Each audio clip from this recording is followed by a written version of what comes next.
qui attire les Israéliens, c'est toutes les opportunités. Ce sont des pays où il y a énormément de choses à faire, tant dans le domaine des infrastructures, de la sécurité, de l'agriculture, de l'eau, au niveau médical.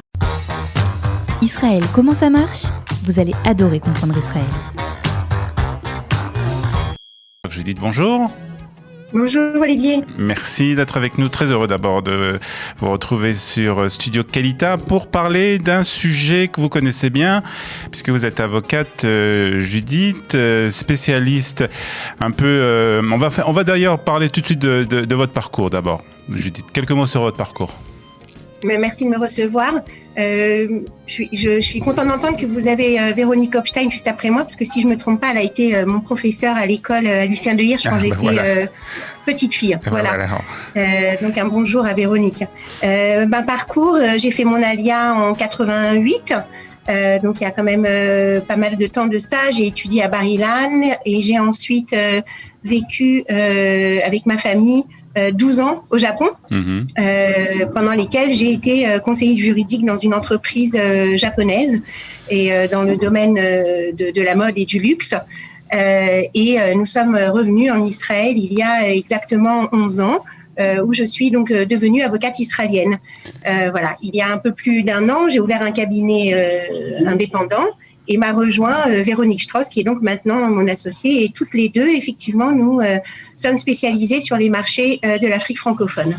Alors justement, on va parler de ces pays qui composent l'Afrique francophone et puis surtout des relations entre Israël et ces pays, des relations économiques qui se développent beaucoup, on va le voir dans quelques instants. Mais d'abord, Judith, est-ce que vous pouvez nous dire quels sont les pays qui composent l'Afrique francophone ? Alors, on va pas faire toute la liste parce qu'il y en a une bonne trentaine, mais évidemment, vous les connaissez, le Sénégal, la Côte d'Ivoire, le Gabon, le Togo, le Congo, le Bénin, la Guinée-Conakry, pour ne citer que ceux-là. Mais vous avez Madagascar, évidemment, et beaucoup d'autres que les Français connaissent bien. Donc, vous travaillez avec ces pays et... on va parler aussi des relations entre Israël et ces pays. Ce sont des relations économiques qui existent depuis longtemps, Judith ?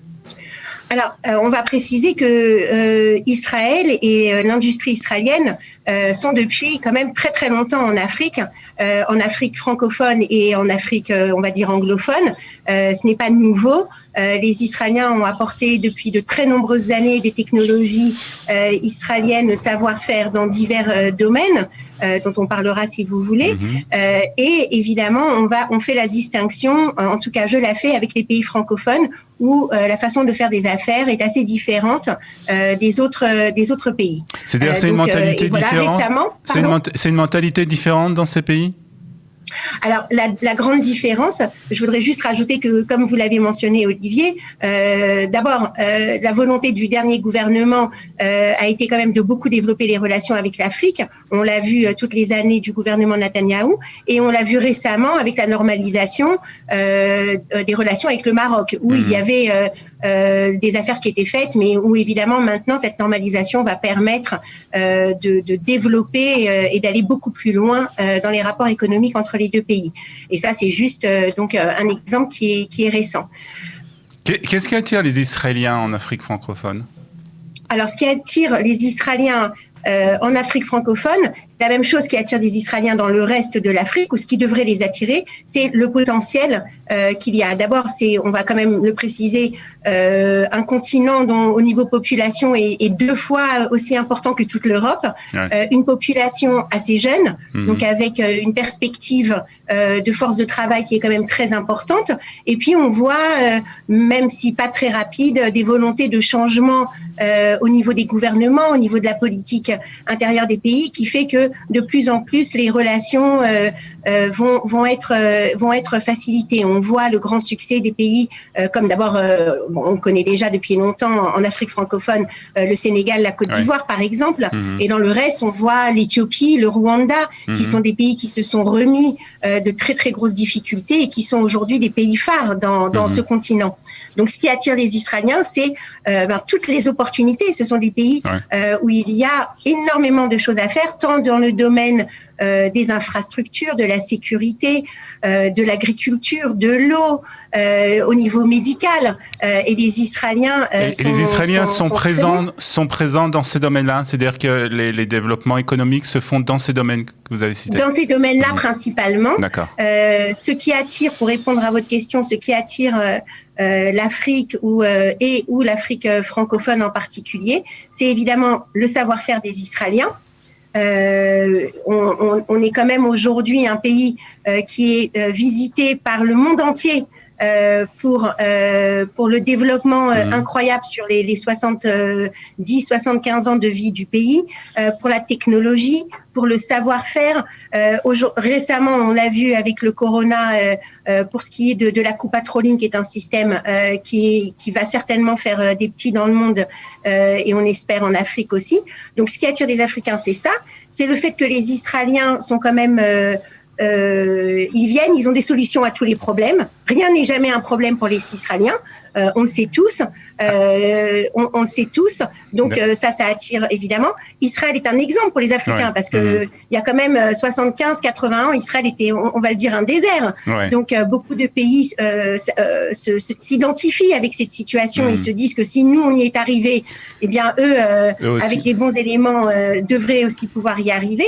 Il y a l'élément non colonisateur de l'industrie israélienne, contrairement à d'autres pays. C'est-à-dire que les Israéliens vont venir pour faire des affaires, en fait. Pour faire des affaires. Pardon ? Ils viennent faire des affaires. Ils restent le temps qui est nécessaire. Ils développent l'industrie. Ils font beaucoup de formations pour la population locale et s'en vont. D'accord.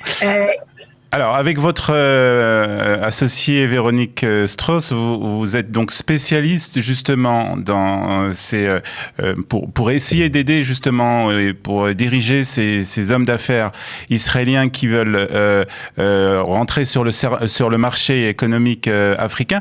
Alors, pourquoi il est nécessaire d'avoir un conseil, et plus particulièrement un conseil en français ? Alors, il faut savoir que dans l'Afrique francophone aujourd'hui, tout se passe encore en français, comme son nom l'indique, c'est-à-dire que la communication et finalement les contrats vont se négocier et s'écrire en français. Alors évidemment, nous n'avons pas inventé la présence israélienne en Afrique francophone, elle est là depuis longtemps. Nous pensons qu'elle pourrait être plus importante si ces industries étaient mieux accompagnées. Ouais. C'est très difficile de faire des affaires quand on ne parle pas la langue, quand tout doit être traduit. Alors, je vous donne un exemple bête, mais on prend un contrat qui va faire 30 pages, il faut le traduire en anglais pour que les Israéliens puissent le lire. On va faire les commentaires en anglais, les faire traduire en français, les rendre du côté du conseil juridique en Afrique. Et alors, évidemment, au milieu de tout ça vont se perdre beaucoup d'éléments, beaucoup de nuances. Il y a aussi évidemment le problème culturel. Étant toutes les deux françaises, alors je ne vais certainement pas prétendre connaître l'Afrique, mais peut-être comprendre un peu mieux que les Israéliens la culture, la discipline, la politesse qui est attendue des Africains, la façon de s'habiller, la façon de s'adresser les uns aux autres, comprendre, et surtout au niveau du droit, ayant fait toutes les deux nos études en France. Véronique est avocate en France et moi j'ai fait une partie de mes études en France et suis devenue avocate en Israël. On a quand même une meilleure compréhension du droit africain qui, en partie, est basé sur le droit français. Donc, ce que vous proposez en fait, Judith, c'est un accompagnement, justement, accompagner ces hommes d'affaires qui veulent intégrer, qui veulent rentrer sur le marché économique africain. Voilà, alors on les accompagne dans tout le processus de leur négociation, c'est-à-dire à partir du moment où ils ont déjà une relation commerciale qui est entamée, et on les accompagne jusqu'à la signature du contrat et ensuite jusqu'à ce qu'on appelle la gestion des contrats. Donc nous avons toutes les deux une forte expérience dans les domaines notamment des infrastructures dans lesquelles je vais inclure les routes, les aéroports, les ports, évidemment tout ce qui est agriculture et eau, et dans le domaine de la sécurité, où les Israéliens sont effectivement très très forts. Donc nous mêlons une compétence professionnelle avec une connaissance de domaines importants et cette capacité de faire le pont, je vais dire, culturel et linguistique.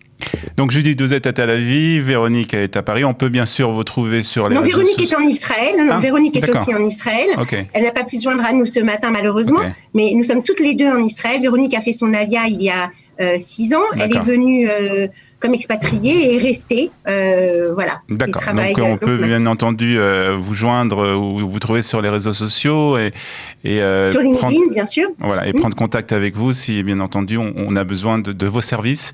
Vous voulez rajouter quelque chose, Judith ? Eh bien, voilà, on sera très contente de répondre aux questions des hommes d'affaires et femmes et hommes d'affaires israéliens, aux cabinets d'avocats qui travaillent avec ces pays qui auraient besoin d'un coup de pouce sur les pays francophones. Voilà, et si vous avez d'autres questions, bien sûr, nous serons ravis d'y répondre. Judith Aschenberg, merci beaucoup d'avoir été ce matin avec nous sur Studio Kalita. Merci de m'avoir invité. Au revoir. Israël, comment ça marche ? Vous allez adorer comprendre Israël.